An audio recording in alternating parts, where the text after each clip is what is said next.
السلام عليكم، أهلا وسهلا بكم حبايبنا متابعين مصر زمان. مقهى جروبي أو كافيه جروبي مكان عريق وقديم وله سحر وطابع خاص من ماضي الزمن الجميل. مكانه في ميدان طلعت حرب بالقاهرة، اللي أسس المقهى رجل سويسري اسمه جاكومي جروبي سنة 1863. جه مصر في الثمانينات في القرن ال19 وحب مصر وخلاص بقيت وطنه. زمان الأجانب كانوا يجوا مصر ويشتغلوا جرسونات وحلاقين، وفي منهم الغني اللي يقدر يفتح محلات. مصر زمان كان فيها خير كتير، وشكل المباني والجسور له سحر تاني، كأنك عايش في باريس. ولبس الأفندية والطواقي والبرانيت كان حاجة تانية خالص، ومط الفساتين المنفوشة وكل حاجة كانت جميلة زمان، وكان فيه هدوء وهوا نقي. حتى الشوارع زمان كل ليلة كانت بتتغسل بالمية والصابون. المهم جاكومي هو وابنه عملوا مطعم ومتجر كانوا بيبيعوا فيهم حلويات، واحد في وسط القاهرة بميدان طلعت حرب اللي هو سليمان باشا سابقا، والتاني بشارع عدلي. والمحلات نجحت واشتهرت واتعرفت بين كل الناس، وفتحوا كمان محلين أصغر وأكتر في البساطة، كانوا بيقدموا فيهم فطاير وحلويات ومشروبات، وكل ده بيتعمل بالطريقة الأمريكية. جاكومو مكتفاش بالمحلات الأربعة اللي عنده، يعني البحر يحب الزيادة، فكان برضو بيوصل طلبات خارجية، يعني كان بيروح يعمل ولايم وعزايم في بيوت الوزراء والبشوات.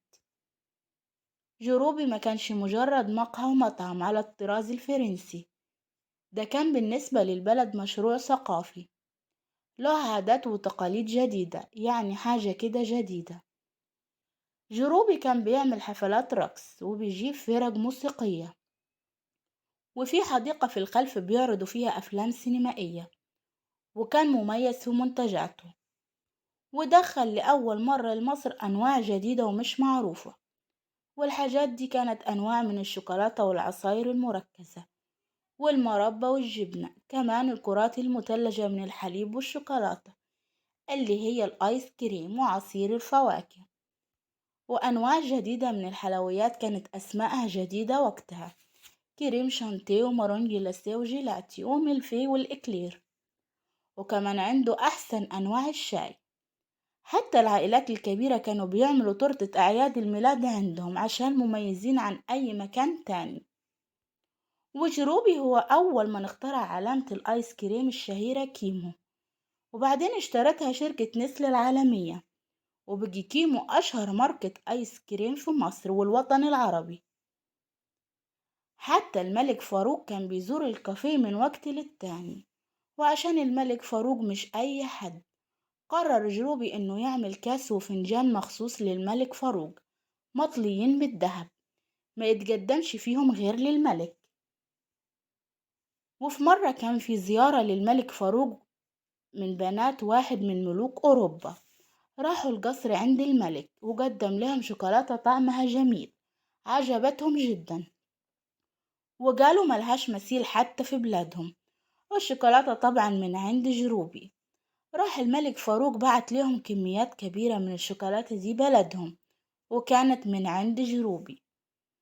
حتى الأفلام القديمة ما كانش فيه فيلم يعدي غير لما يجيبوا سيرة جروبي، يعني كانوا كده بيتباهوا. وسيدة القصر فاتن حمامة دعت الناس اللي عندها للبوفيه، وقالت لهم اتفضلوا البوفيه كله من جروبي. وفي أفلام كتير اتصورت في المحل، زي فيلم العتبة الخضراء ويوم من عمري وعمارة يعقوبيان وصايع بحر ومسلسل جمهورية زفتة. وكانوا بيستعينوا بسيارة جروبي، ظهرت في بعض الأفلام زي فيلم دلع بنات سنة 1969، وفيلم الفانوس السحري سنة 1960، ومسرحية شاهد ما شافش حاجة لعادل إمام لما عادل إمام قال جروبي ده مزين ولا إيه. ومن أشهر فنانين الزمن الجميل اللي كانوا دايما عند جروبي أم كلثوم وعبد الوهاب وأحمد مظهر وأحمد رمزي وعلي أمين ومصطفى أمين وكمان صلاح جاهين وإحسان عبد القدوس، وفي غيرهم من أهل الفن والسياسة والأدب. شيزار وبيانكي دول آخر ورثة لمحل جدهم ومؤسس جروبي. باعوا المحل للشركة العربية للأغذية سنة 1981، بس الشركة العربية حافظت على طابع المحل التقليدي من حيث الشكل والمضمون، ومن بره المطعم بتظهر العلامة التجارية جروبي بحروف عربية ولاتينية، وكل اللي يشوفها يقول إن ده محل له طابع خاص ومش زي المحلات الحديثة. حتى العمارة اللي فوق المحل معمولة على الشكل الأوروبي في القرن ال19، ولسه برضو المحل محتفظ من جوه بأساسه اللي من القرن ال20 ومن فترة السبعينات. وانت وداخل من باب المحل هتسمع موسيقى الساكسفون وهتعيش في أجواء بعيدة وهادية. حتى لبس العمال القديم لسه محتفظين بشكله الكلاسيكي الأنيق، اللي هو قميص أبيض وبنطلون وسديري وبابيون. وخلصت حكايتنا.